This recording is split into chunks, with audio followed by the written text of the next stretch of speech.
안녕하세요. 오늘도 사연살롱을 찾아주셔서 감사합니다. 40대 중반의 아줌마예요. 저는 37에 결혼을 했고요. 아직 아이는 없어요. 마음은 간절했지만 쉽지 않았거든요. 남편도 실망이 이만저만이 아니었죠. 아이를 원했던 우리 부부는 결국 병원을 찾아야 했어요. 다행히 남편한테는 문제가 없었지만 저에겐 약간의 문제가 있었죠. 다낭성 난소증후군이었어요. 그래서 일단 치료부터 받아야 했죠. 이후 임신을 위해 배란 유도제도 써보고 난포 터지는 주사도 맞아봤어요. 결과는 번번이 실패였고요. 임신에 좋다는 음식에 한약까지 안 해본 게 없었지만 소용이 없었죠. 그러는 사이 몸도 마음도 지쳐갔어요. 저뿐만 아니라 남편도요. 이러다 영영 아이를 가질 수 없는 게 아닐까 많이 겁이 나더라고요. 사실 우리 부부는 아이 없는 걸 제외하면 아무 문제가 없었거든요. 부부 금슬이 나쁜 것도 아니고 서로 배려하며 나름 단란한 가정을 꾸리고 있었으니까요. 게다가 남편은 연애 때부터 제게 자상한 편이라 더더욱 그랬죠. 평소 우리 부부는 크게 다투는 일도 없어요. 남편은 전업주부로 살고 있는 절 위해 집안 살림도 많이 도와주고 가끔은 제가 좋아하는 음식들을 만들어주기도 했거든요. 전 그런 남편의 배려에 늘 고마운 마음뿐이었죠. 하지만 갖은 노력에도 불구하고 아이가 생기지 않자 우리 부부는 조금씩 멀어졌어요. 특히 남편이요. 언젠가부터 남편은 제게 무관심해졌거든요. 그렇다 보니 저는 남편 눈치를 보게 됐죠. 남들처럼 평범한 가정을 꾸리고 싶었던 제 꿈은 그렇게 행복과 멀어져 갔어요. 이후 저는 우울한 나날을 보내야 했어요. 아이가 생기지 않는 게 모두 제 탓인 것 같았거든요. 그렇다 보니 남편과 시댁 어른들 앞에선 늘 죄인처럼 지내게 됐죠.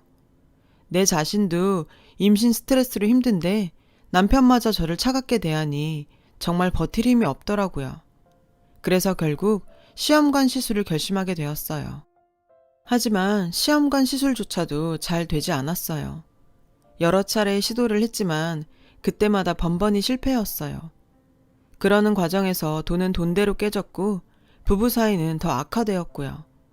그즈음 저는 병원에서 우울증 진단을 받게 되었어요. 하지만 남편은 이런 제게 따뜻한 위로조차 해주지 않았죠. 오히려 아이를 못 낳는다고 타박하고 무시하더군요. 당신 도대체 언제까지 임신 준비만 할 거야? 임신은 언제 할 거냐고. 나라고 하기 싫어 안 하는 줄 알아? 하고 싶어. 애 갖고 싶다고. 근데 안 되는 걸 어떻게 해? 상황을 알면서 모든 걸 제 탓으로만 돌리는 남편이 야속했어요. 다정하던 남편은 완전히 변해버렸고 퇴근 후 집에 돌아와도 저랑은 눈도 마주치지 않더라고요. 귀가 시간도 늦어졌어요. 술에 취해 새벽녘에나 들어오기 일쑤였죠. 남편이 변해버리자 제 우울증은 점점 심해졌고 그러는 와중에도 전 임신에 대한 열망은 놓을 수 없었어요. 아이만이 망가진 내 결혼 생활을 바로잡아줄 수 있다고 믿었거든요. 그래서 불임 클리닉도 열심히 다니고 우울증을 극복하려 가벼운 운동과 산책도 잊지 않았죠. 그런데 제가 그렇게 아등바등 거리는 모습이 남편 눈엔 거슬렸나 봐요. 당신 이제부터 시험관 시술 하지 마. 백날에도 안 되는 걸 뭐하러 고생을 해. 에휴, 사람이 포기할 줄도 알아야지. 갑작스러운 남편 심경 변화에 순간 심장이 덜컹했어요. 기대조차 하지 않는 모습에 버림받은 기분이었거든요. 왜 그래 여보. 당신도 아이 바랬잖아. 근데 왜 갑자기 그만두래? 그러자 남편이 그러더군요. 그동안 시험관 시술하느라 날린 돈 생각은 안 해? 어차피 가망도 없는데 당신도 힘 그만 빼고 이쯤에서 포기해. 마음 한켠이 잘려나간 것처럼 쓰리고 허전했지만 남편 뜻을 따르기로 했어요. 그런데 신기하죠. 임신에 대한 미련을 버리니까 마음이 편해지는 거예요. 우울증도 조금씩 극복을 하게 됐고요. 하지만 저의 이런 변화와는 달리 남편은 전보다 더 엇나가기 시작했어요. 전엔 늦긴 했어도 집에는 꼬박꼬박 들어오던 사람이 이젠 아예 대놓고 외박을 하기 시작했죠. 처음엔 남편의 잦은 외박에 말다툼도 했지만 시간이 지날수록 이 사람도 오죽하면 이럴까 싶더라고요. 그래서 더 이상 외박 문제로 남편을 다그치지 않기로 했어요. 잠시 지나가는 바람처럼 이러다 말겠거니 하고서 스스로 마음을 잡을 때까지 기다리기로 했죠. 그러던 어느 날이었어요. 남편이 며칠을 연달아 외박을 하곤 돌아온 날이었죠. 남편이 아침에 돌아와서 씻는 사이에 남편의 휴대폰을 보게 되었어요. 그런데 거기에 충격적인 문자가 있지 뭐예요. 남편이 어떤 여자와 주고받은 문자였어요. 남편은 아내가 난임이라 대리모를 구한다고 했더니 상대방이 자기가 하겠다며 아이를 몇 명이나 원하냐고 묻더군요. 남편은 일단 하나 낳고 차차 생각해 보겠다고 했고요. 그런데 그 다음 말이 충격적이었어요. 상대 여성이 아내도 대리모 쓰는 걸 아느냐고 했더니 남편은 아내는 상관없다며 자기는 아들 낳는 게 아내보다 더 중요하다고 하지 뭐예요. 그렇게 두 사람은 여자의 스케줄에 따라 밤늦게 만나기로 했고요. 순간 억장이 무너지는 것 같았어요. 아이를 원한 건 알았지만 이렇게까지 할 줄은 몰랐거든요. 게다가 저한테는 한마디 상의도 없이 대리모라니요. 아들만 가질 수 있다면 아내는 상관없다니요. 도대체 이 남자한테 나는 뭔가 싶었죠. 더 이상 내가 알던 내 남편이 아니었어요. 이러려고 나더러 더 이상 임신하려고 애쓰지 말라고 했던 거였죠. 그것도 모르고 전 남편이 힘들어하는 절 생각해 그런다고 믿었는데 제가 정말 어리석었던 거죠. 문자를 보니 그동안 남편이 귀가가 늦었던 이유를 알겠더라고요. 그때 욕실에서 남편이 나왔어요. 거래처랑 약속이 있어서 바로 나가봐야 한다더군요. 당신, 그동안 나 몰래 대리모까지 구했더라? 어떻게 나한테는 한마디 없이 이런 일을 결정할 수가 있어? 그렇게 애 낳으면 그때 나한테 뭐라고 할 참이었는데? 난 그동안 당신이 아이 일로 맘 상해서 밤늦게 다닌 줄 알았어. 근데 그 대리모 만나느라 그랬던 거야? 그러자 남편은 제 얼굴을 빤히 쳐다보곤 이러더라고요. 당신이 애를 못 낳으니까 그런 거 아냐? 내가 달리 대리모까지 알아봤겠냐? 누군 생돈 써가며 이러고 싶은 줄 아나? 암튼 계약금 1,000만 원 날리기 싫어서라도 난 대리모 쓸 거야. 그런 줄 알아. 남편은 제정신이 아닌 것 같았어요. 신문 기사나 읽었지 내 남편이 대리모 써서 애 낳을 생각까지 할 줄 누가 알았겠어요.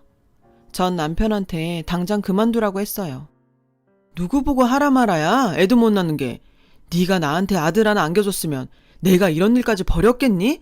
암튼 너랑은 더 이상 할 말 없으니까 내가 하는 일에 방해하지나 마. 알았어? 남편은 그 길로 옷을 챙겨 입고 나갔어요. 전 남편의 막장 선포에 할 말을 잃었죠. 아무리 아이를 원한다지만 남의 몸을 사서까지 이런 일을 벌일 줄은 몰랐으니까요. 게다가 자신이 저지른 불법행위까지 제 탓으로 넘기는 만행에 더 이상은 참을 수가 없었어요.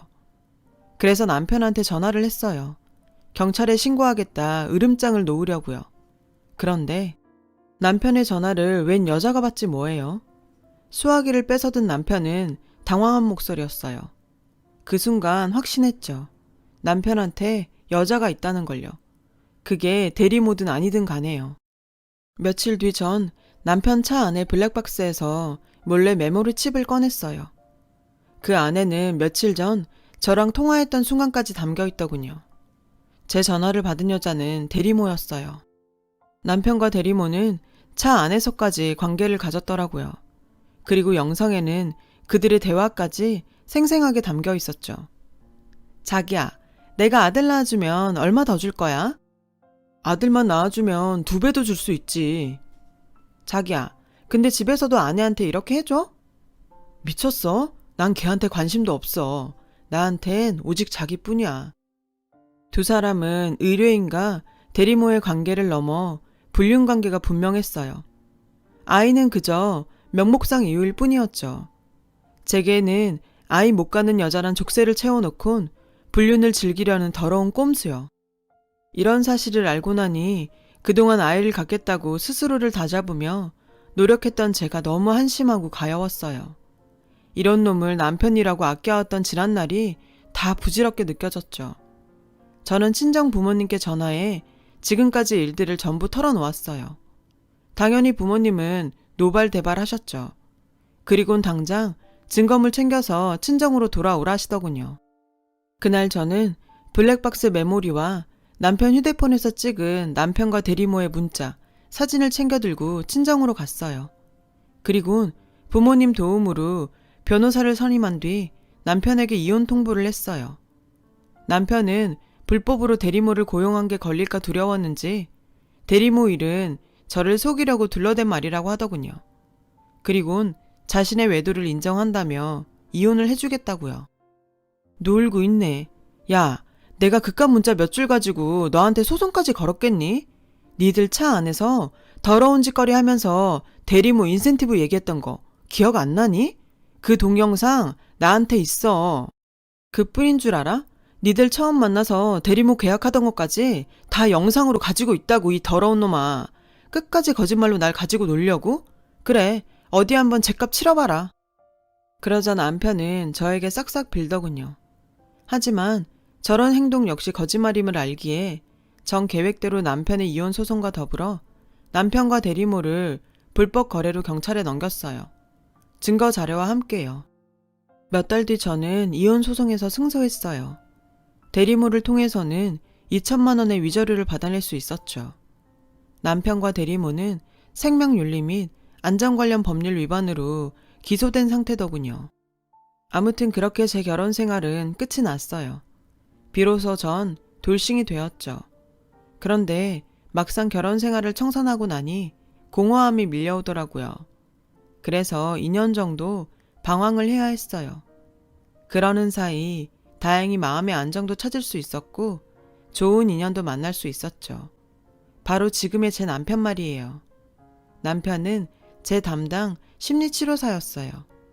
당시 전 이혼을 하기까지 받았던 심리적 고통으로 일상생활조차 하기 힘든 상태였어요.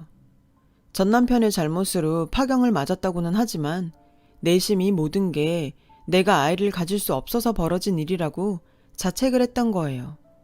그런 제게 남편은 제 잘못이 아니라고 말해주었어요. 아이를 갖지 못한다고 해서 불행한 삶을 강요받아야 하는 건 아니라고요. 그 말에 전 다시 시작할 의지가 생겼어요. 남편과 본격적으로 사귀게 된 건 심리치료가 끝난 이후부터였어요. 치료가 끝났다는 기쁨도 잠시, 더 이상 남편을 만날 명분이 사라졌다는데 아쉬움이 남더라고요. 그런데 그 순간 영화 같은 일이 일어났지 뭐예요. 우연히 들어간 서점에서 남편과 재회를 하게 된 거예요. 언젠가 남편이 추천해준 책을 사려고 점원한테 책 제목을 말하고 있었는데 계산대 앞에 남편이 서 있더라고요. 제가 찾던 그 책을 들고서요. 어찌나 반갑고 신기하던지 그대로 와라 끌어안을 뻔했지 뭐예요. 근처 카페에 가서 얘기를 나누다 보니 마침 제게 책 선물을 하려고 서점에 들렀다고 하더라고요.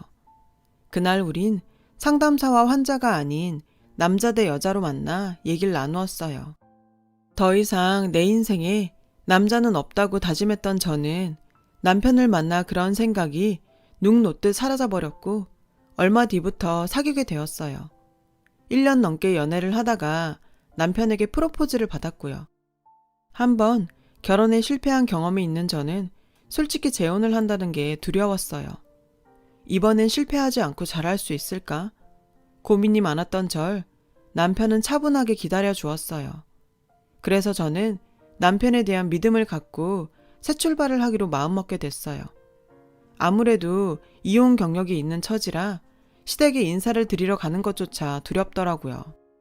게다가 남편은 꽤 부유한 집 자식이라 더더욱 부담이 되었죠. 하지만 이런 제 걱정과 달리 시부모님은 온화하고 이해심이 많은 분들이셨어요. 제 허물을 다 아시고도 싫은 내색 없이 절 받아주셨죠. 아들에 대한 믿음 때문이었겠죠. 덕분에 우린 얼마 뒤 양가 부모님의 축복 아래 결혼식을 올릴 수 있었어요. 그런데 인생 참 모르는 일이더라고요. 다시는 볼 일 없을 줄 알았던 전 남편과 생각지도 않게 얽혀서 다시 보게 될 줄 누가 알았겠어요. 사건은 제가 재혼을 하고 2년쯤 지난 어느 날 벌어졌어요. 시아버님 장례를 치르고 한 달쯤 뒤였죠. 이혼 후 몇 년 동안 연락 한 번 없던 전 남편한테 전화가 온 거예요. 전 왜 전화했냐고 퉁명스럽게 말했죠. 그랬더니 글쎄 울먹이는 듯한 목소리로 하소연을 하더라고요. 그간 대리모와 재혼해서 아들 낳고 잘 살았던 모양인데 얼마 전 아이 상태가 아무래도 이상해서 병원에 갔다가 발달장애 진단을 받았다는 거예요. 그래서 전 하소연하려고 전화했냐 했죠. 완전 똥 밟았다니까. 애 낳기 전에 혹시 몰라서 검사랑 검사는 다 했거든. 그땐 아무 이상 없더니 이제와 이게 무슨 날벼락이냐고. 내가 애한테 쏟아부은 돈이 얼만데. 내가 아주 집에 들어가기가 싫다니까. 애 새끼도 그렇고 지 애미도 그렇고 둘 다 꼴보기 싫어서 정말. 그래서 네 자식이랑 아내 욕하려고 나한테 전화했어? 그랬더니 남편이 의외의 말을 하지 뭐예요. 아니 그런 건 아니고 당신이랑 나 인연은 인연인가 봐. 어떻게 이렇게 또 연결이 되냐? 세상에, 이 인간이 재혼한 그 대리모가 제 남편의 배다른 동생이라지 뭐예요. 얼마 전 아버님이 돌아가셨을 때 그 여자가 장례식에 왔다가 절 봤다는 거예요. 무슨 소리야. 난 장례식장에서 그 여자를 본 적도 없는데. 그야 당신 시어머니가 워낙 꼬장꼬장해서 식장 안까지 못 들어갔으니까 그렇지. 남편한테 물어봐. 아참, 그리고 우리 집사람이 유산 문제로 곧 소송한다니까 법정에서 다시 보게 될지도 모르겠네. 전 남편은 도통 알 수 없는 소리만 떠들곤 전화를 끊었어요. 그날 밤 저는 남편한테 이 사실에 대해 얘기했고 남편은 한숨을 쉬더군요. 아버지가 밖에서 낳은 딸이 있다는 얘긴 들었어. 모친이 위자료와 양육비만 주면 딸은 자기가 키우겠다고 했다더라. 그동안 대리모와 모친은 툭하면 아버님을 찾아와 각종 명목으로 돈을 뜯어갔고 대리모 역시 그 모친을 닮아 아버님께 용돈이랑 명목으로 그렇게 돈을 뜯어갔다더군요. 돈독이 오른 모녀에 지칠 대로 지친 아버님은 혹여 자신이 죽고 나서도 돈 문제로 자기 아들까지 힘들게 할까봐 돌아가시기 얼마 전 재산을 남편 앞으로 정리하셨다고 했어요. 30억 원에 가까운 큰 재산을 남편한테 물려주시며 차라리 세금으로 낼 망정 그 모녀에겐 한 푼도 주지 말라고 신신당부하셨다더군요. 이런 사실을 몰랐던 모녀는 아버님이 돌아가시자 마치 은행에 맡긴 돈 찾으러 온 사람처럼 시댁에 찾아가 의기양양하게 자기 몫의 유산을 내놓으라고 떼썼던 모양이에요. 이미 아버님 임종 전에 모든 재산이 남편의 명의로 돌려진 터라 모녀 몫에 유산이 없다고 하자 길길이 날뛰며 소송을 걸겠다고 악다구니를 쓰곤 돌아갔다더군요. 남편은 법적으로도 하자가 없으니 저는 마음 쓰지 말라고 했어요. 그러면서 복잡한 가정사를 어떻게 말해야 할까 고민 중이었는데 이런 식으로 알게 해서 미안하다고 했죠. 전 괜찮으니 신경 쓰지 말라고 했어요. 그런데 며칠 뒤 낯선 번호로 전화가 왔어요. 대리모였죠. 다짜고짜 자기 몫의 유산을 내놓으라고 하더군요. 안 그러면 전 남편과의 사이에 애를 못 낳아서 쫓겨나듯 이혼했다는 걸 시댁에 알리겠다고요. 기가 차더군요. 전 그러라고 했어요. 어차피 결혼 전부터 남편과 시부모님도 다 아는 사실이니 말하라고요. 그러자 대리모는 갑자기 울먹이며 불쌍한 척을 하더군요. 평생을 아빠 없이 홀어머니 밑에서 힘들게 자랐는데 배다른 오빠가 유산까지 움켜쥐고 한 푼도 안 준다며 제발 저보고 오빠 좀 설득해서 유산 좀 돌려받게 해달라고 말이죠. 제가 거절하자 거칠게 소리쳤어요. 나도 아빠 딸인데 왜 안 준다는 거야? 나 재산 상속에 대한 유류분 청구 소송할 거야. 그러니까 혼자서만 낼름 받아먹을 생각 말라고 전해. 아주 가관이더라고요. 전 퇴근하고 돌아온 남편한테 있었던 일을 전해주었어요. 그런데 그때였죠. 밖에서 누가 요란하게 초인종을 눌러댔어요. 인터폰을 통해 보니 대리모였어요. 남편은 언제고 한 번은 만나야 할 일이니 차라리 잘 됐다며 문을 열어주라고 했어요. 잠시 뒤 대리모는 씩씩거리며 집 안으로 들어왔어요. 그리곤 다짜고짜 소리쳤죠. 당장 내놔! 우리 아빠가 남긴 내 유산 내놓으라고! 그 말에 남편은 한숨을 쉬더군요. 그래서 제가 옆에서 거들며 대리모한테 말했어요. 시아버님이 살아계실 때 물려주신 재산인데 그걸 가지고 왜 이제 와서 왈가왈부해요? 그리고 그쪽은 예의도 없어요? 다짜고짜 찾아와선 어따 대고 행패해요. 그러자 대리모는 따지듯 말했어요. 아빠가 돌아가시기 전에 분명히 나한테 재산은 공평하게 물려줄 테니 걱정 말라고 했단 말이야. 근데 왜 안 주냐고. 아빠 입으로 준다고 약속한 걸. 왜 당신이 중간에서 가로채고는 안 주는데. 내놔. 당장 내놓으라고. 참다 못한 남편이 말했어요. 그 아버님이 당신한텐 한 푼도 주지 말라고 했습니다. 제 부모를 지갑으로 아는 인간이라고요. 수십 년간 당신 모녀한테 돈이라면 줄 만큼 줬고 뺏길 만큼 뺏겼다고요. 정 그렇게 돈 받고 싶으면 아버님 계신 저승까지 쫓아가 받으세요.